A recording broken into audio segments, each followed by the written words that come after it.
Hi everybody, Farmer Joel here with Abraham's Table Farm. Welcome to another video. It is the very last week of March and I have some bad news. We still have a ton of snow on the ground, like a lot of snow on the ground. Typically, we start March with white ground and we end March with brown ground. All the melting happens. It's not the very end of the cold weather and we might even get some snow in April, but typically we've got the ground cleared by the end of March, but not this year. This year we've had a ton of snow, we've had a ton of cold weather, and it just won't let up. We've got another 5 inches of snow coming this week, and that has posed a significant challenge. Though we are staying busy and we've got a lot done so far, there's more to be done, and let me go show you what we've got going on. As you can see, I'm out with the dairy cows, and the ground is still completely white. There's over a foot of snow in a lot of places, not even close to spring yet. In fact, last night it went below 0, which is pretty crazy for this time of year and pretty frustrating as well, seeing as we're supposed to be transplanting right now. And in past years, we have been able to put some transplants out by the end of March, but not this year. This year, things are a little different, and it's becoming quite a challenge. The cows are doing okay. We've still got hay for them. We had to buy a little extra, but they're doing all right. They stay warm. They go in the end of this tunnel. The other end of this tunnel is where the chickens are housed, and they can go in the end of this tunnel to get out of the weather if they need to, but they're pretty comfortable outside anyways. They have started to shed their winter hair though, and they're not quite done with it, so hopefully that doesn't go too fast. But yeah, it's still winter up here. Let's go see the garden. And here's the garden. As you can see, still completely buried in snow. Probably 18 inches of snow out there still, and more coming tonight and the next day. Temps are getting higher after this week. We should get some significant melting, but we should have got it about a couple weeks ago, so it's pretty tough March this year. It's hard to believe that in a month or so, these fields will be brown and have little green plants in them, but right now, not even close. Just kind of rough. I'm here in one of our high tunnels out in the garden, and as you can see, inside the tunnel, it's a little bit different than outside. Night times are still just as cold as they are outside, but on sunny days, it warms up in here, which means the ground is warming up, and obviously there's no snow. So we've gone ahead and prepped all the beds in all of our tunnels. We've got a number of tunnels on the farm, so that's a lot of beds altogether, and we've jumped ahead by prepping all of these beds. So as soon as the schedule calls for them to be planted, we can pop things in the ground right away. It also means that later on, when the melt finally does happen outside, we won't have to do these beds. We'll be a little bit ahead. They're not the first beds we need in every case, but any work that we can do to get ahead is really important to stay busy and get work out of the way for later in the season when the melt finally comes and it's a big rush. But as you can see in these beds, things are popping up. We were planting in the last video, and you can see the little lines of arugula and radishes. There's some lettuce and spinach. All that stuff is coming up. It's germinating pretty nicely in these conditions, and it's going to be full-grown crop before you know it. These things like the cold temps, and they grow really well in the cold temps. And they will be some incredibly fresh, incredibly flavorful greens pretty early in the season. One of our big goals this year is to extend our season. We figured out how to grow vegetables okay, but now we need to do it for longer. In this climate, obviously that's a pretty significant challenge, but we're up to it and we're working on it right now. So this March has proved to be quite a year to begin that process and really start pushing the envelope, but we're excited to try, and we'll see when these things are ready. Hopefully it'll be before the summer CSA even starts, and some of our winter members who have supported us through the winter, thank you guys, we'll get some awesome super early greens in May, hopefully. But we'll see. It is slow growing at this time of year, and the temps do keep things from really taking off. So not exactly sure how these will perform and when they will be ready, but we'll keep you posted. You'll see every week in the video how they're doing. And it is exciting to see little green things popping up, and to know that we're going to have probably some really early harvests. Even in these tunnels that are not heated artificially, no propane in here, anything like that. Just a simple protection from the snow and capture of solar energy to get these little guys growing. So yeah, several beds of these little greens coming up. Pretty exciting. Another thing that's been keeping us busy is installing trellising.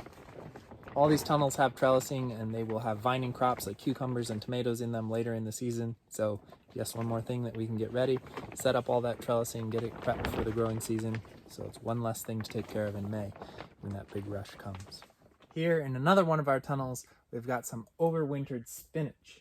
And as you can see, it's got a lot of bad leaves that were really damaged in the super cold midwinter.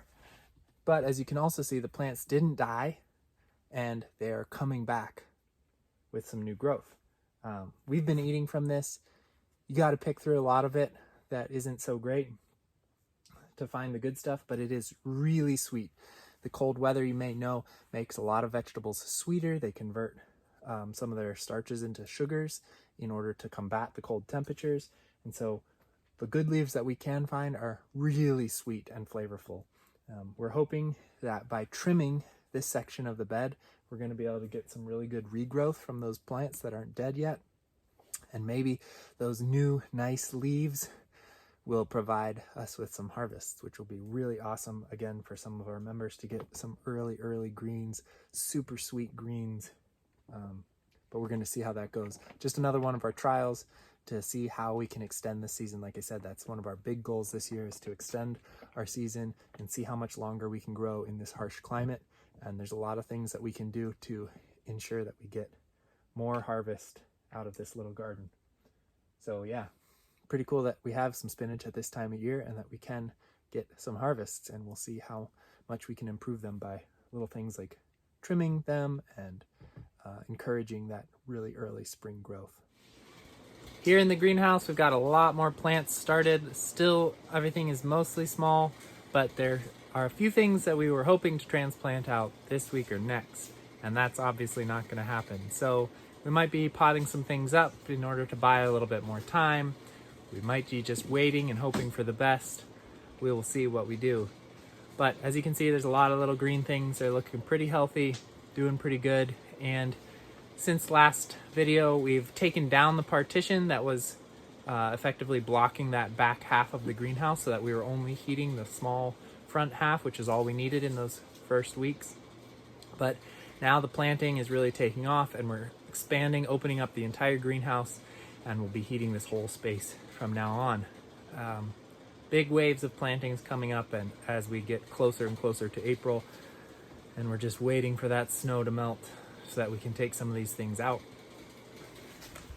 Another thing that we've been doing in our time while we're waiting for the snow is just improving some of our efficiencies here. We've got a new soil box here where we fill our trays, and we move around the corner to put the seeds into the trays.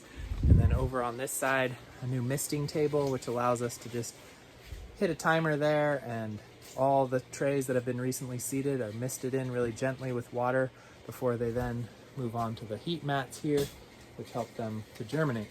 So a couple new improvements there in the workflow to make it more ergonomic and more efficient, and be able to just pass trays through and get them out here growing with minimal touches and minimal effort. Daniel's here rearranging some things as we expand the greenhouse, so we can get a lot more seedlings in here. And if you remember from last year, you know that by the end of this next month probably, this will be all the way green, all the way to the back, wall to wall, with tons of tiny seedlings getting growing, you know, thousands and thousands and thousands, all waiting to get out into the air. So we'll see how long we have to wait. Here in the chicken tunnel, things are pretty comfortable. As you can see, the birds are pretty happy here. Ground is dry, airy, sunny. They are really comfortable, and whenever the sun is shining, like I said, it gets pretty warm in here. Rollaway nest boxes are working pretty well. If you look in here, this is where they lay all their eggs. Once they lay them in this chamber, the eggs roll out from under them on a sloped floor, and we can collect them here. That keeps the eggs really clean, which is great. A lot less cleaning for us. An easy collection as well. But those are working pretty well, though the new layers are still laying on the ground somewhat. But yeah, the birds are comfortable in here. I've said in previous videos that April 1st is often when we're getting ready to put them out onto pasture. And in past years, it has been balmy and comfortable during the day and great, and there's green grass showing. But this year, we're gonna have to delay that because, as you saw, tons of snow. We can't move the coop, we can't set up electric fences. The birds would be completely unhappy out there. So we're keeping them in here where they are very happy, very comfortable, and laying great eggs. We've got some lights in here. You can see one there strung up. There's another one down at that end that are on timers. So they're getting plenty of daylight, which is important for their egg laying. That comes on way early in the morning to give them some extra hours, but these birds are very comfortable here, and we're glad to see happy animals.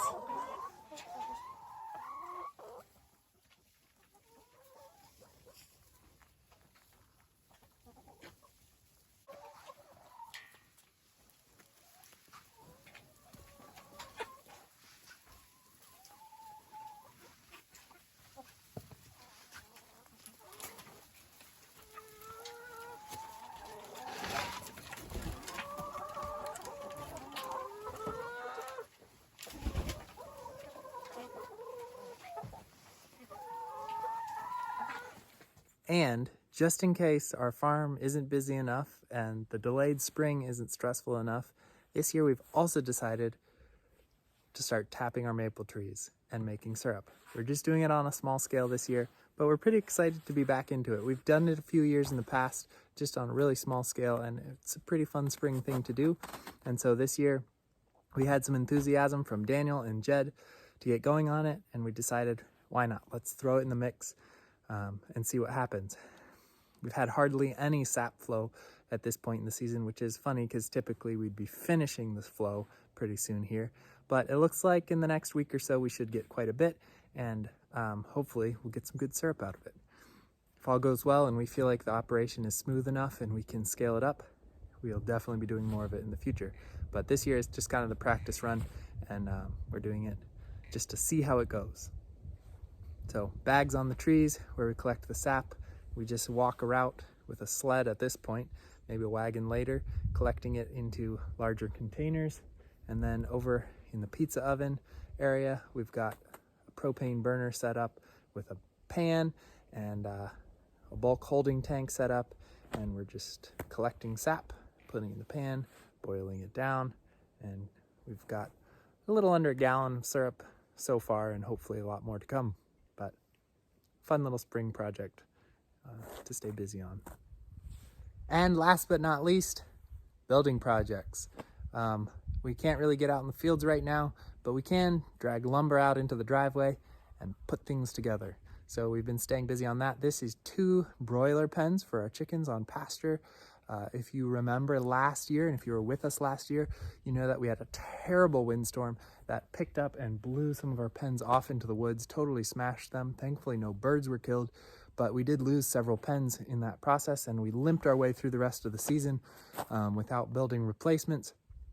But we did need to replace them before the season started going, and so now we are finally getting around to that project, and we were hoping to do that in some nicer weather, but we end up doing it when we can do it.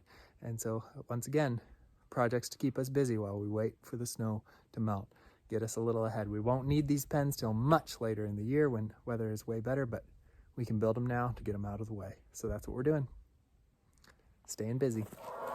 So that's it for this week. Pretty demoralizing weather, but we are finding ways to stay busy and to get a bunch of things out of the way before the season really gets going. still dedicated to extending the season and expanding our offerings, be able to grow more in this harsh climate for a longer period of the year. And we're making progress on that, so that feels really good. The team is staying really focused on our goals and really focused on the projects, and we feel like we're getting a lot done even though the weather's not cooperating. But these chickens are also getting a lot done. They're laying a lot of eggs now that the daylight is a little bit longer, and this is one of the challenging parts of the year. Summer CSA and all of the customer purchasing that happens in the summer hasn't started, but egg laying has really ramped up at this point, and we end up with a glut of eggs. So we need you guys to help us out. If you know anybody who wants eggs, hopefully you do know somebody, let them know that we've got some. We'll be bringing them to the drop site this next Tuesday. We'll even be delivering to some people's homes. If you can pick up extras for a friend, go for it. We're happy to give our members extra for free, and just help us spread the word about our farm and help us get more customers and help us sell these eggs. They don't have a infinite shelf life, so at some point, if we're not able to sell them, we have to compost them, and that would be a shame. So tell your friends, let us know if you know of a place where we can sell these eggs, or if you know of somebody who might want them. We got a lot of them. They're really great brown eggs and really healthy for you too.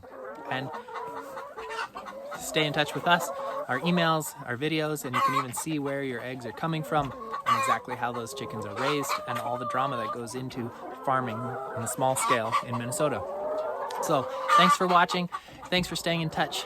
Thanks for caring about the work that we're doing, and help us sell some eggs. See you next time.